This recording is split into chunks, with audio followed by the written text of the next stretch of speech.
தமிழக வெற்றி கழகத்தின் வெற்றி தலைவரே, தர்மத்தாயின் தவ புதல்வரே, வருக வருக வருக.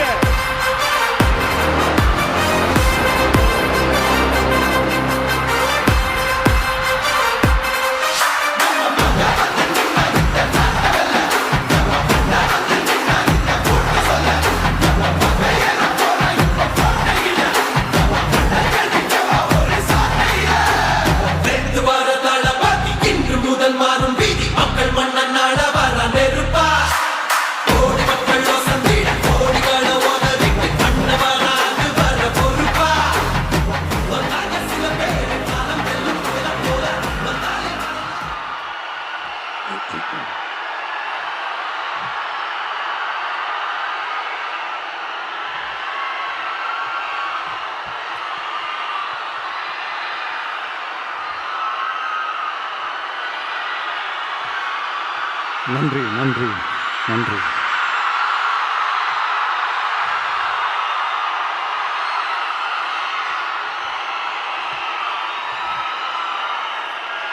நான் போன மீட்டிங்கில் வேலூரில் பேசும்போது சொல்லியிருந்தேன், தமிழ்நாடு தான் விஜய், விஜய் தான் தமிழ்நாடு அப்படின்னு நான் சொல்லியிருந்தேன். அது ஏன் அப்படி சொன்னேன் அப்படின்னா, தமிழ்நாட்டு மக்களுடைய ஒரே பிரதிநிதியாக, உண்மையான ஒரு பிரதிநிதியாக நாம் மட்டும்தான் இருக்கிறோம் அப்படின்றதுக்காக தான் அப்படி நான் சொன்னேன். அப்புறம் அந்த தேர்தல் பற்றியும் நான் சொல்லியிருந்தேன். தமிழ்நாடு வர்சஸ் ஸ்டாலின் சார், அதாவது விஜய் வர்சஸ் ஸ்டாலின் சார், அதையும் நான் சொல்லியிருந்தேன். அப்புறம் இன்னொரு கேள்வியும் கேட்டிருந்தேன். இது தமிழ்நாடு சட்டசபைக்கான ஒரு தேர்தல், இதை ஏன் தமிழ்நாட்டுக்கும் டெல்லிக்குமான ஒரு எலெக்ஷன்னு சொல்கிறீங்க அப்படின்னு நான் கேட்டிருந்தேன். உடனே விஜய் பாஜகவுக்காக பேசுகிறாரு அப்படின்லாம் திருச்சி பேச ஆரம்பிச்சிட்டாங்க. அப்புறம் ரெகுலராக ஒன்று பண்ணுவாங்கல்ல, நம்மளுடைய சிறுபான்மை சகோதரர்களை பயமுறுத்தி பயமுறுத்தி ஒரு ஏமாத்து வேலை ஒன்று செய்வாங்கல்ல, அது இனிமேல் அவங்களால தொடர்ந்து செய்ய முடியாதுன்னு அவங்களுக்கு தெரிஞ்சு போச்சு. அதனால தான் நான் என்ன பேசினாலும் அதை திருச்சி பேசுறது, அந்த தில்லு முள்ளு வேலைகள்லாம் அவங்க செய்ய ஆரம்பிச்சிட்டாங்க. சென்னையில் டெல்லி டெல்லின்னு கூவுறதும், அடிக்கிற கொள்ளைக்கு ரைடு வந்துட்டா டெல்லிக்கு வெள்ளை கொடை பிடிக்கிறதும்,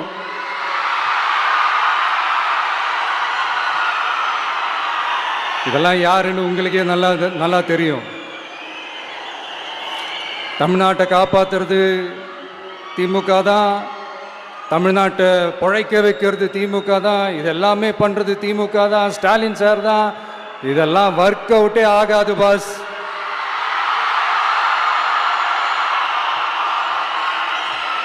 சின்ன பசங்களாம் சொல்ல ஆரம்பிச்சிட்டாங்க, ஓம் சக்தி பராசக்தி, திமுக ஒரு தீய சக்தி.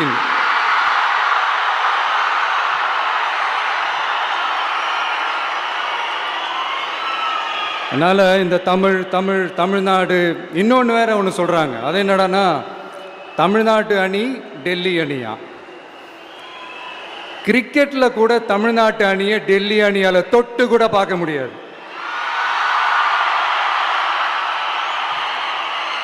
அப்படி இருக்கும்போது கிரிக்கெட்லையும் விசில போடுறது தமிழ்நாடு தான், சிஎஸ்கே.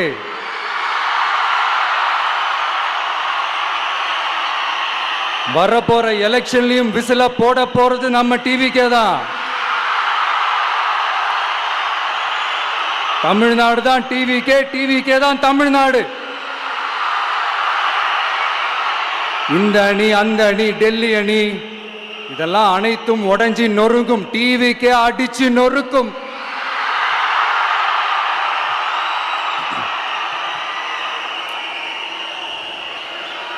எனக்கும் என்னுடைய மக்களுக்கும் நடுவில் வேற யாராலையும் உள்ள நுழையவே முடியாது. இது ஒரு அம்மா பையன் உறவு, அப்பா புள்ள உறவு, அண்ணன் தங்கச்சி உறவு, அண்ணன் தம்பி உறவு, அக்கா தம்பி உறவு. இது சும்மா ஒரு எலெக்ஷனுக்கு வந்த உறவு அப்படின்னு நினைச்சிடாதீங்க. இது இயற்கையாகவே அமைஞ்ச உறவு. இது எவ்வளோ டீப்பான உறவுன்றது நான் உணர்ந்திருக்கிறேன். அதே மாதிரி நம்ம தமிழ்நாடு மக்களும் இதை உணர்ந்து இருக்கிறாங்க. இன்னும் சிம்பிளா சொல்லணும்னா, மற்றவங்களுக்கு வேணா இது எலெக்ஷன், ஆனா எனக்கும் என்ன நேசிக்கிற மக்களுக்கும் இட் இஸ் an emotion.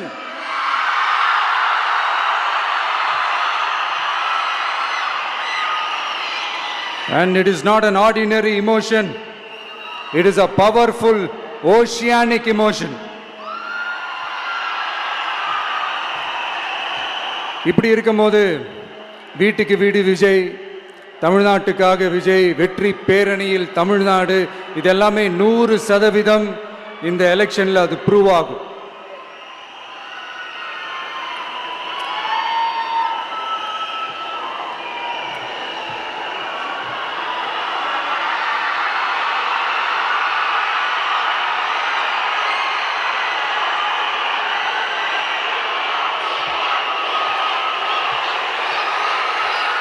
நீங்க எல்லாரும் எனக்கு இன்னொரு உறுதிமொழியை ஒன்று கொடுக்கணும்.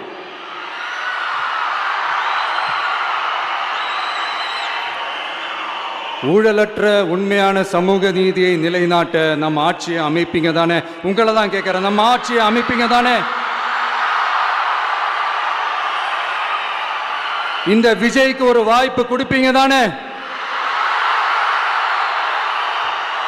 உண்மையிலேயே கொடுப்பீங்க தானே? இந்த விஜய நம்புறீங்க தானே? ஒவ்வொரு வீட்லயும் விசில் சத்தம் கேட்கும் தானே?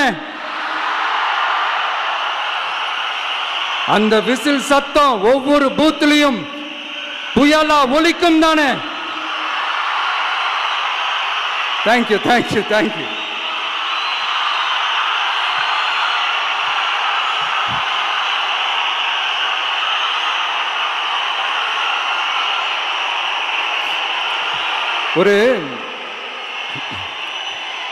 ஒரு டாக்டர் இருக்காருன்னா நாம் எப்போ அவரை பற்றி யோசிப்போம்? இப்போ நமக்கு ஏதாவது உடம்பு சரியில்லை அப்படின்னா அவரை யோசிப்போம், அவர் ஞாபகம் வரும். அது மாதிரி நமக்கு ஏதாவது ஒரு பிரச்சனை அப்படின்னா ஒரு வக்கீலை தேடிப்போம், அவர் ஞாபகத்துக்கு வருவார். இது மனித இயல்பு. அந்தந்த பிரச்சனை வரும்போது நம்ம அவங்கவுங்களை தேடி போவோம். ஆனால் ஆன் அ டெய்லி பேசிஸ் நம்ம சும்மா சாப்பிடும் போது கூட நம்மளை அறியாமல் ஒருத்தவங்களை பற்றி நினைப்போம், நம்மளை அறியாமல் அவங்களுக்கு நாம் நன்றி சொல்லுவோம். அந்த மதிப்பிற்குரிய அந்த மனிதர்கள் வேற யாரும் இல்லை, விவசாயி, விவசாயி, விவசாயி.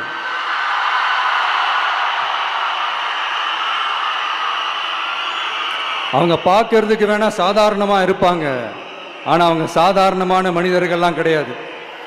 இந்த உலகத்தையும் மனிதர்களையும் படைச்சது கடவுள்னு சொல்லுவாங்க, ஆனால் அந்த கடவுளுக்கே படையல் போடுற உயர்ந்த மனிதர்கள் தான் நம்ம விவசாயிகள். இந்த பூமியில உயிர் இருக்குது, இந்த பூமியில பூ பூக்கும், காய் காய்க்கும், பூத்து குலுங்கும்னு இந்த பூமியை அழகா காட்டி இந்த பூமியை சாமி ஆக்கிறதுல இயற்கையோட சேர்ந்து நம்ம விவசாயிகளுக்கும் ஒரு முக்கிய பங்கு ஒன்று இருக்குது. அதனால நான் ஏதோ ஓவரா ஏதோ சொல்றேன்னு நினைக்காதீங்க.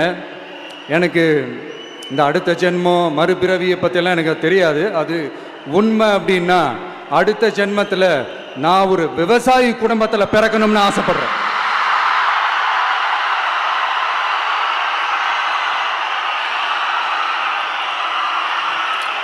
எனக்கு விவசாயத்தை பற்றி டீட்டெயில்டாக தெரியாது தான், நான் ஒத்துக்கிறேன்.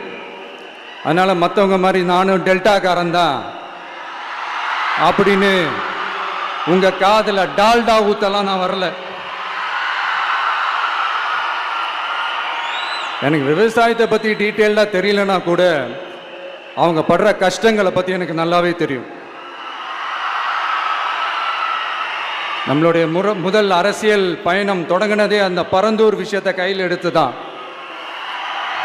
அதனால் நம்மளுடைய இந்த ஆட்சி அமைஞ்சதும் தீர்க்க வேண்டிய முக்கியமான பிரச்சனைகள்ல நம்மளோட விவசாய பிரச்சனைகளும் ஒன்று. முதல்வர் அவர்களுக்கு இந்த மாதிரி நீங்கள் அது செஞ்சிட்டேன் இது செஞ்சிட்டேன் அப்படின்னு நிறையா பெருமையாக சொல்லிக்கிறீங்களே, ஒரு அடிப்படை ஒரு பிரச்சனையை பற்றி ஒன்று பேசுவோமா? கொஞ்ச நாளைக்கு முன்னாடி ஐநா சபை ஒரு ரிப்போர்ட் ஒன்று வெளியிட்டிருந்தாங்க. அது கூட தினத்தந்தி நியூஸில் கூட வந்துச்சு. உடனே கூகுள் பண்ணி எதுவும் தேடாதீங்க, உங்கள் ஏஜென்சி வச்சு எதுவும் சர்வே கிர்வே எடுக்காதீங்க. எதுக்கு உங்களுக்கு சிரமம்? நானே என்னன்னு சொல்கிறேன். தண்ணீர் திவால் அப்படின்ற அந்த தலைப்பில் தண்ணியே இல்லாமல் திவால் ஆக போகுது அப்படின்ற அந்த கட்டுரை படிக்கும்போது உண்மையிலேயே மனசுக்கு ரொம்ப பகீர்னு இருந்தது. இந்தியாவிலேயே அது முக்கியமாக நம்ம தமிழ்நாட்டில் இன்னும் கொஞ்ச காலத்திலேயே தண்ணியே இல்லாமல் திவாலாக போகுதான். அதுக்கு காரணம் நிலத்தடி நீரை பாதுகாக்காமல் விட்டது தான் காரணமாக. மண்ணையும் மணலையும் கொள்ளையடிச்சா பின்ன வேற என்ன நடக்கும்? மலைகளை முழுகினா பின்ன வேற என்ன நடக்கும்? கனிம வளங்களை கொள்ளையடிச்சா பின்ன வேற என்ன நடக்கும்? இந்த மணல் கொள்ளையில் ஈடுபட்டவங்களை மேலே நீங்கள் சரியாக நடவடிக்கை எடுக்கலைன்னு அது போதுமானதாக இல்லை அப்படின்ட்டு சென்னை உயர்நீதிமன்றம் சொன்னிச்சே, மறந்துட்டீங்களா?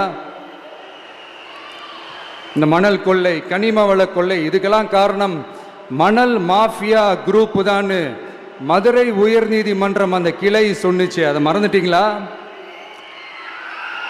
இந்த மணல் மாஃபியா குரூப்புக்கு ஆதரவு அளிக்கிறது யாரு? உங்க திமுக கவர்மெண்ட் தானே. அது இல்லைன்னு சொல்ல முடியுமா?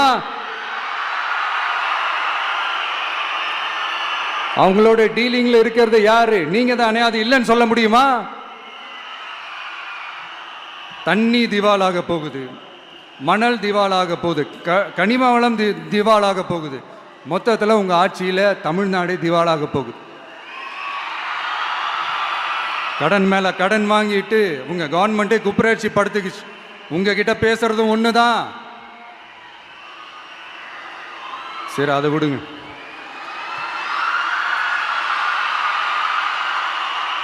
நம்ம விவசாயிகள் கஷ்டப்பட்டு விளைய வச்ச அந்த நெல்லெல்லாம் மழையில் நனைஞ்சி வீணா போச்சே.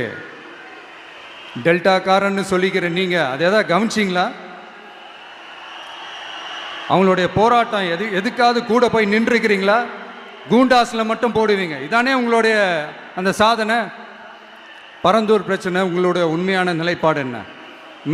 மேல்மா விஷயத்தில் உங்களோட உண்மையான நிலைப்பாடு என்ன? தமிழகத்தில் இருக்கிற எல்லா ஆறுகளையும் இணைப்போம், இந்தியாவிலேயே நாங்கள் தான் அதை பற்றி ஃபஸ்ட்டு யோசித்தோம் அப்படின்னு பெருமையாக சொல்லிக்கிற இந்த திமுக கவர்மெண்ட் அவங்களுடைய நாக் என்னன்னு சொல்லவா? இந்த மாதிரி பெரிய பெரிய திட்டங்கள்லாம் ஆட்சிக்கு வந்த உடனே செய்ய மாட்டாங்க. அந்த ஆட்சி முடிகிற டைமில், அந்த கடைசி 6 மாதம், அந்த 1 வருஷம், அந்த 1.5 வருஷத்தில் அதுக்கான திட்டத்தை கொண்டு வருவாங்க, அதுக்கான அடிக்கலை நாட்டுவாங்க. அதுக்கப்புறம் எலெக்ஷன் வரும், தோத்துருவாங்க. கேட்டால் எங்கள் ஆட்சி தான் முடிஞ்சிருச்சே அப்படின்னு நாடகம் ஆடுவாங்க. இல்லை, நான் தெரியாமல் தான் கேட்குறேன். மக்கள் மேலே உங்களுக்கு உண்மையிலே அந்த அக்கறை இருந்துச்சுன்னா ஆட்சிக்கு வந்த உடனே இந்த மாதிரி பெரிய பெரிய திட்டங்கள்லாம் ஸ்டார்ட் பண்ண வேண்டியது தானே. அதனால் ஆட்சி முடியும் போது அடிக்கல் நாட்டுறது. ஓட்டுக்காக என்னென்னலாம் பேசுவீங்க, ஆனால் மக்கள் இதெல்லாம் நம்புறதுக்கு அவங்க ஏமாளிங்க நினச்சிங்களா? மக்களே, நம்மளுடைய ஆட்சி அமைஞ்சதும் இந்த மாதிரி பெரிய பெரிய திட்டங்கள்லாம் உடனே ஸ்டார்ட் பண்ணுவோம். அதை அந்த 5 வருஷத்துக்குள்ள அதை முடிக்கவும் ட்ரை பண்ணுவோம். ஸோ இப்படிலாம் நம்ம பேசினா காவிரி பிரச்சனையில் உன் கருத்து என்ன, முல்லை பெரியார் பிரச்சனையில் உன் கருத்து என்ன, இப்படிலாம் அதெல்லாம் பற்றி உனக்கு என்ன தெரியுமா அப்படின்னு கேட்க ஆரம்பிச்சிருவாங்க. ஐயா, உலக மகா மேதைகளே, ROV, ரிமோட்லி ஆப்ரேட்டட் வெஹிக்கிள், அதை வச்சு தண்ணிக்குள்ளேயே போய் அணைகளோட உறுதித்தன்மையை ஆராய்ச்சி பார்க்குற வரைக்கும் நான் எல்லாம் தெரிஞ்சு தான் வச்சுருக்கிறேன். ஒருத்தன் சைலண்டாக இருக்கான், அமைதியாக இருக்கான்னா உடனே அவனுக்கு எதுவுமே தெரியாதுன்னு நினச்சிடாதீங்க. சும்மா கருத்து சொல்லிக்கிட்டு கம்பு சுற்றிக்கிட்டு இருந்தால் எல்லாமே நடந்துருமா? நசன் பேசி, அதை கேட்டு மக்கள் வெறுத்து போயிட்டாங்க. உருப்படியா ஏதாவது யோசிங்கயான்னு மக்கள் நினைக்கிறத யாருக்கு தெரியுதோ தெரியலையோ, எனக்கு அது நல்லாவே தெரியுது. உரிய இடத்துக்கு போய் சம்பந்தப்பட்டவங்களோட பேசி அதுக்கான சொல்யூஷன் என்னன்னு தெரிஞ்சுக்கிட்டு அதை ப்ராப்பராக எக்ஸிக்யூட் பண்ணணும். அடுத்து நம்மளுடைய கடல் விவசாயிகளான நம்மளுடைய மீனவர்களுடைய பிரச்சனைக்கு அப்பப்போ எந்திரிச்சு கடிதம் எழுதிட்டு திரும்ப தூங்க போயிடுவார். அவ்வளோதான், அதோட அது அப்படியே கிடக்கும். மானே தேனே பொன்மானே இப்படிலாம் கடிதம் எழுதுறதெல்லாம் வேலைக்கே ஆகாது. ஒன்றிய அரசுக்கு அந்த உண்மையான உணர்வுபூர்வமான அந்த அழுத்தத்தை கொடுக்கணும். நம்ம மீனவர்கள் மேல அவங்க கையே வைக்கக்கூடாது, கையே வைக்க விடக்கூடாது. அவங்களுக்கான அந்த பாதுகாப்பு பக்காவா இருக்கணும். அதுதான் நம்மளுடைய ஒரே அஜெண்டா. மீனவர்களே, அடுத்து நம்மளுடைய ஆட்சி தான். கவலைப்படாதீங்க, தைரியமா இருங்க, உங்களுக்கான பாதுகாப்பு பக்காவா இருக்கும்.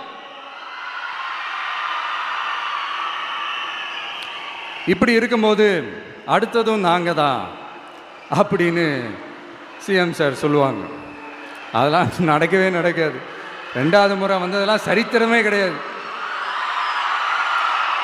இந்த சைனாவில் கிரேட் வால் ஆஃப் சைனா கேள்விப்பட்டிருப்பீங்க.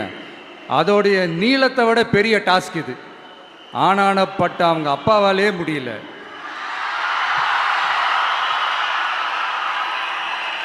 நான் முன்னாடியே சொன்ன மாதிரி உரிய இடத்துக்கு போய் சம்மந்தப்பட்டவங்களோட பேசி அதுக்கான சொல்யூஷன் என்னன்னு தெரிஞ்சுக்கிட்டு அதை எக்ஸிக்யூட் பண்ணுறது தான் ஒரு தெளிவான அரசியல். சும்மா ஆறுதல் சொல்கிறதெல்லாம் தெளிவான அரசியல்லாம் கிடையாது.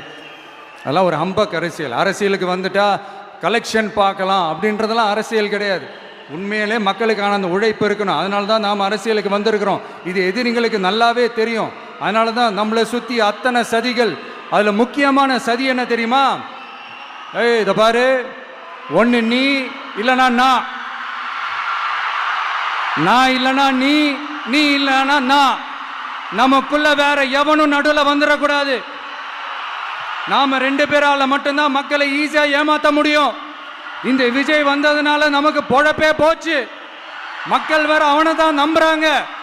நாம வெளியே அடிச்சுக்கிற மாதிரி அடிச்சுக்கிட்டாலும் உள்ள நம்மளுடைய டீலிங் பக்காவா இருக்கணும். மக்களோட ஃபீலிங்ஸை பற்றிலாம் நமக்கு கவலை இல்லை. நமக்கு டீலிங் தான் முக்கியம். மாற்றி மாற்றி ஆட்சிக்கு வந்துடலாம்னு நினைச்சோம், ஆனால் அது நடக்காது போல் இருக்கு. அதனால நீ என்ன பண்ற? எஸ்ஓபின்னு போட்டு ஒரு பக்கம் அவனை தடுத்துரு, இன்னொரு பக்கம் அவன் மேல பழி போட்டு நானும் தடுத்துடுறேன். என்ன ஓகேவா? டீலிங் ஓகேவா? ஓவர்.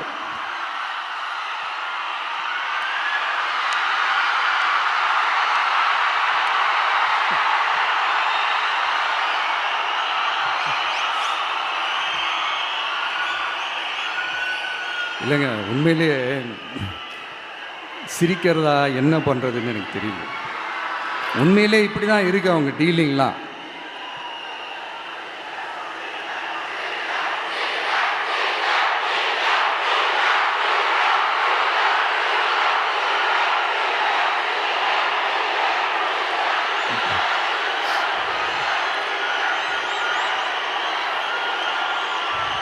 இப்படி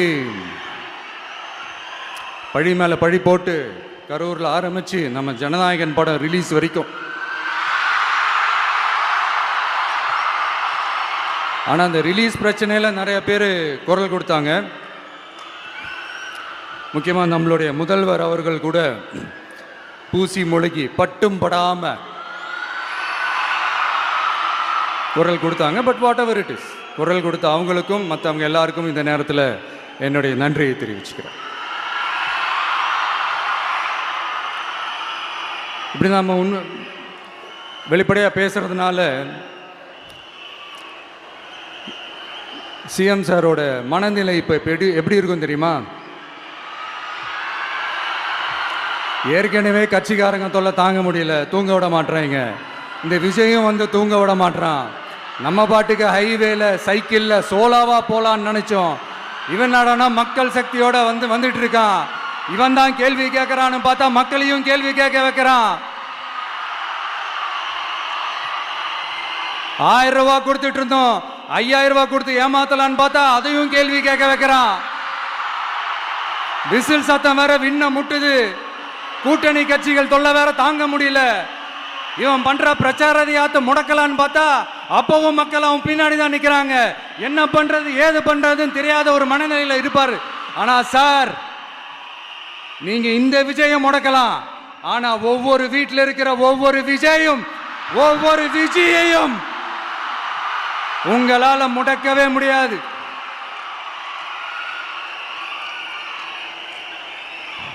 அவங்களாம் ஆல்ரெடி பிரச்சாரத்தை ஸ்டார்ட் பண்ணிட்டாங்க சார். வீட்லயே குடும்பம் குடும்பமா இறங்குவாங்க பாருங்க பிரச்சாரத்துக்கு. அப்ப உங்களால மட்டும் இல்ல, எந்த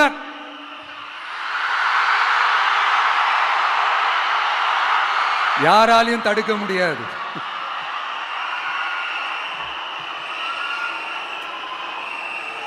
நம்ம டவுன் சவுத்தில் ஒரு ஊர்ல உங்க அப்பாவுக்கு வெங்கல சிலை வைக்கணும்னு ட்ரை பண்ணீங்கல்ல, அதுக்கு சுப்ரீம் கோர்ட் என்ன சொன்னாங்க?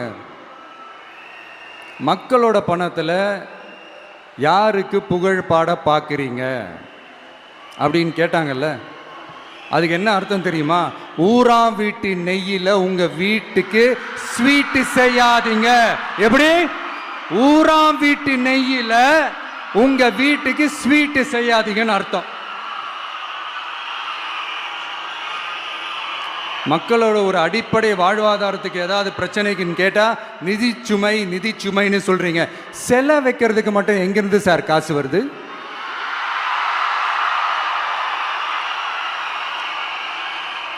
முதல்ல மக்களுக்கு அந்த சோறுக்கு வழி பாருங்க சார்.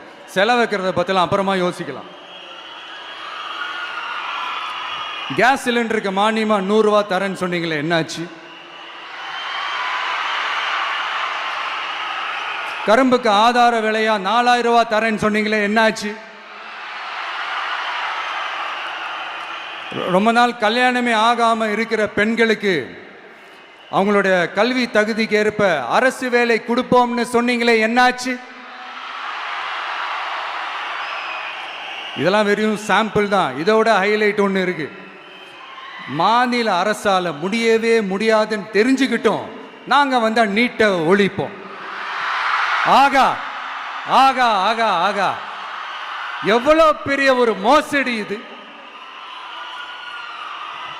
கேட்டா நாங்க தான் முன்மாதிரி ஆட்சின்னு சொல்லுவாங்க. மோசடி ஆட்சி. மோசமானவங்களே முக்கியமானவங்க கேள்விப்பட்டிருக்கிறீங்களா? அந்த மாதிரி மோசடி ஆட்சியிலே முக்கியமான ஆட்சி இந்த திமுக ஆட்சி. மக்களே, மக்களை நேசிக்கிற விஜய் வேணுமா?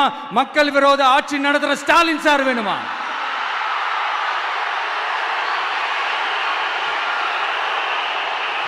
இந்த விஜய் நம்புறீங்களா, ஸ்டாலின் சார் நம்புறீங்களா?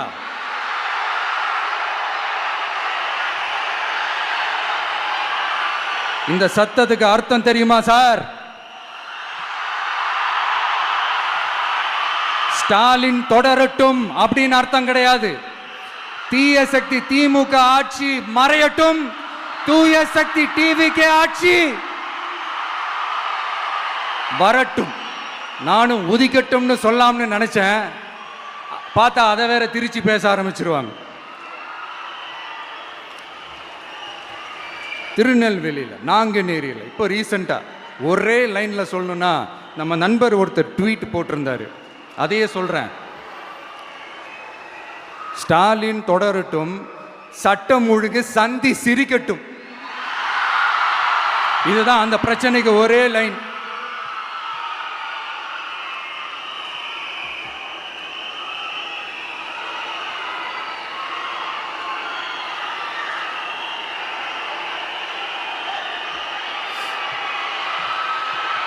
மக்களே, காஞ்சிபுரத்தில், வேலூரில் எல்லாம் நம்மளோட விஷனை பற்றி சொன்னோம் இல்லையா? அதே மாதிரி இங்கேயும் சில விஷன்ஸை சொல்லணும். இது மற்றவங்க மாதிரி தேர்தல் வாக்குறுதின்னு சொல்லி ஏமாத்துறது கிடையாது. நம்மளை நம்புகிற மக்களுக்கு நம்பிக்கை தர்றது. நம்ம ஆட்சிக்கு வந்ததும் இதெல்லாம் செய்ய நடவடிக்கை எடுப்போம்னு சொல்கிறது. டெல்டா விவசாயிகள் சமீபத்தில் கூட உரத்தட்டுப்பாட்டை சந்திச்சிங்கல்ல, சில பேர் உரத்தை பதுக்கி வச்சு அதிக விலைக்கு விற்றதா நியூஸ்லாம் கூட வந்துச்சு. நம்ம டிவிக்கு ஆட்சி வந்ததும் உரத்தட்டுப்பாடு இல்லாமல் பார்த்துக்குவோம். 5 ஏக்கர் வரை நிலமுள்ள விவசாயிகள் வேளாண் கூட்டுறவு வங்கிகளில் வாங்கிய பயிர் கடன் முழுமையாக ரத்து செய்வதற்கும் 5 ஏக்கருக்கு மேல் உள்ள விவசாயிகள் வேளாண் கூட்டுறவு வங்கிகளில் வாங்கிய பயிர்க்கடன் 50% வரை ரத்து செய்வதற்கான சாத்திய கூறுகளை ஆராய்ந்து உறுதியாக நடவடிக்கை எடுப்போம். திமுக மாதிரி எல்லாருக்கும்னு சொல்லிட்டு அதுல தகுதி ஃபிக்ஸ் பண்ணி பாகுபாடு காட்டி ஏமாற்ற மாட்டோம். எல்லாத்தையும் வெளிப்படையாக சொல்லுவோம். 2 ஏக்கர் வரை நிலமுள்ள விவசாயிகள் மற்றும் நிலமற்றவர்கள் குடும்பத்தில் யாரும் மாநில மற்றும் ஒன்றிய அரசு ஊழியராக இல்லாமல் இருக்கும் பட்சத்தில் அவர்களின் குழந்தைகளின் பொறியியல் மற்றும் மருத்துவம் உள்ளிட்ட தொழிற்கல்வி முதல் அனைத்து வகை படிப்புகளுக்குமான முழு செலவையும் அரசே ஏற்கும்.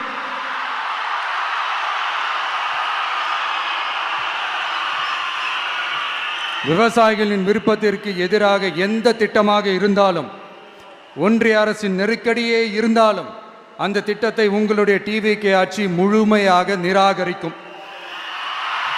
எப்போதும் விவசாயிகளின் பக்கமே நம் ஆட்சி நிற்கும். கொள்முதல் நிலையங்களில் முறையாக நெல் மூட்டைகள் பாதுகாக்கப்படும். நெல் முளைத்து வீணாவதை பார்த்து கொண்டு நமது அரசு சும்மா இருக்காது. போதுமான கொள்முதல் நிலைய வசதிகள் ஏற்படுத்தப்படும். அதே போல கொள்முதல் நிலையங்களில் கொள்முதல் செய்வதற்கோ மூட்டை ஏற்றி இறக்கவோ 1 பைசா கமிஷன் வாங்காமல் பார்த்து கொள்ளப்படும். அப்படி கமிஷன் வாங்குவது யாராக இருந்தாலும் கடும் நடவடிக்கை எடுக்கப்படும்.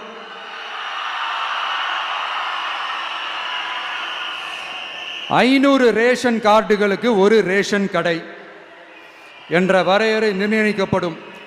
கிராமங்களிலும் எடையாளர் நியமிக்கப்படுவார். பெண் விற்பனையாளருக்கு பெண் எடையாளர், ஆண் விற்பனையாளருக்கு ஆண் எடையாளர் என்பது பின்பற்றப்படும்.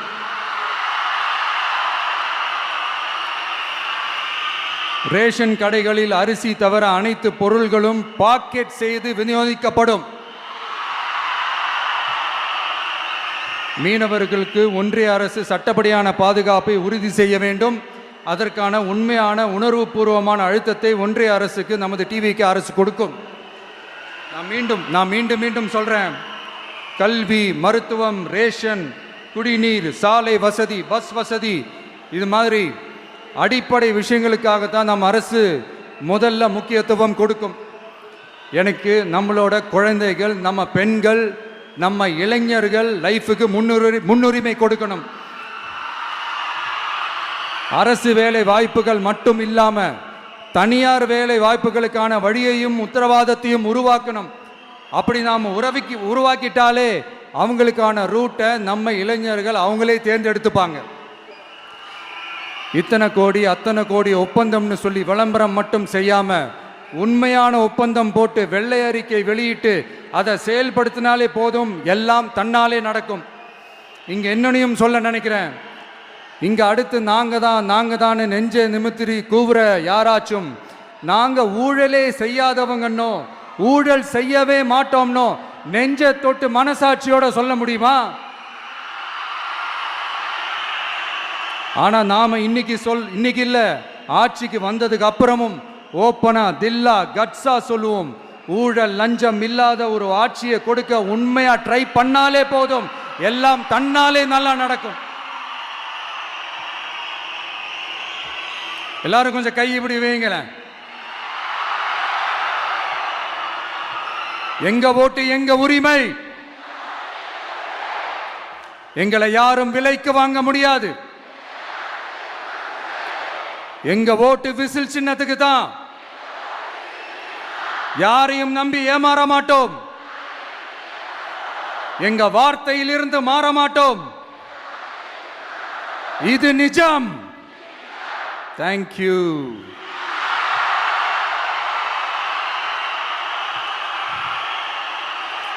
என் நெஞ்சில் குடியிருக்கும் தஞ்சை மக்களே,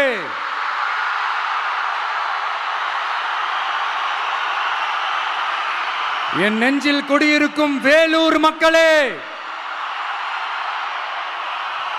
வேலூர்ல இதை நான் சொல்ல மறந்துட்டேன். சாரி, உங்களுக்காக இங்க நான் சொல்றேன். உங்களோட நான் இருக்கேன், நம்மளோட நம்ம மக்கள் இருக்கிறாங்க. இதுக்கு மேல என்ன வேணும்? கான்பிடென்ட்டா இருங்க. நல்லதே நடக்கும். வெற்றி நிச்சயம். மீண்டும் சந்திக்கும் வரை நன்றி, வணக்கம்.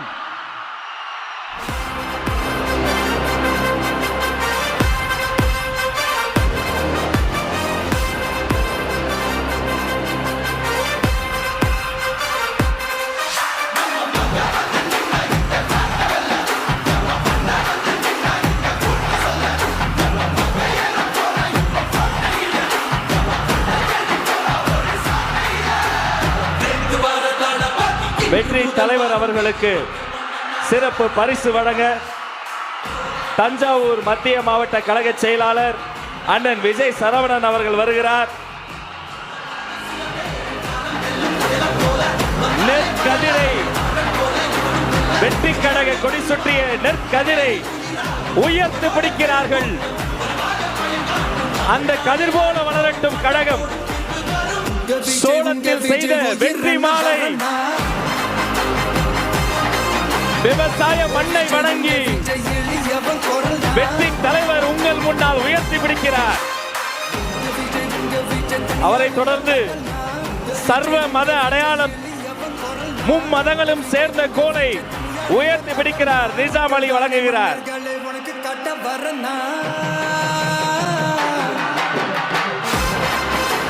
அவரை தொடர்ந்து மதன் அவர்கள் வழங்கக்கூடிய